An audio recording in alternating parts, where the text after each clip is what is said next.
দুনিয়াতে কেউ আপন হয় না। যে বউ আপন 2 ঘন্টা আপন থাকেতে 4 ঘন্টা ঝগড়া করে, আসে না নেই? যে ছেলে আপন সে 2 ঘন্টা কথা শুনে তো 4 ঘন্টা কথা শুনে না, ঠিক না বেঠিক? যে ভাই আপন সে ভাই 2 ঘন্টা আপন আর 2 ঘন্টা পর।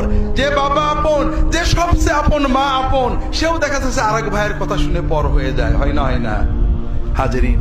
দুনিয়াতে কেউ 16 আনা আপন হয় না। আমাদের এই জীবনটা পরকে আপন করার, মানুষকে খুশি করার জন্য একটা সংগ্রাম। ছোটবেলায় বাবা মাকে খুশি করার চেষ্টা করেছি, পারিনি, কত মারছে, ঠিক না বেঠিক? বড় হয়ে বান্ধবীদের বন্ধুদের খুশি করার চেষ্টা করছি, থাকেনি, ঠিক না বেঠিক? বিয়ে করে বউকে স্বামীকে খুশি করার চেষ্টা করেছি, 16 আনা কখনোই হয়নি, ঠিক না বেঠিক? কর্মক্ষেত্রে, জীবনে, সব জায়গায় আমরা 12 আনা ব্যর্থ, যদি 4 আনা সফল হইও, ঠিক না বেঠিক? একজনই আছেন যাকে আপন করলে তিনি কখনো পর হন না। তিনি কে?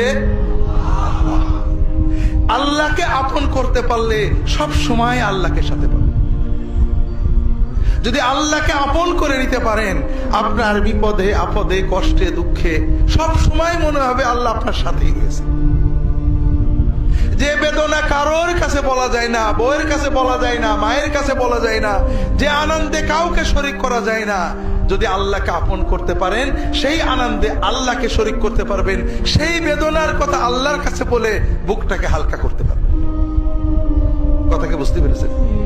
কাজেই ভাইয়েরা, আসেন না সবাই নিয়ত করি যে এত সহজ কাজ আমরা নিয়ত করলাম, আল্লাহ আমার বাকি জীবন যতটুকু আছে, 1 দিন হোক আর 100 বছর হোক, আমি তোমার ওলি হওয়ার চেষ্টা করব। আল্লাহ তাআলা সকলের নিয়ত কবুল করে নিন, আমিন।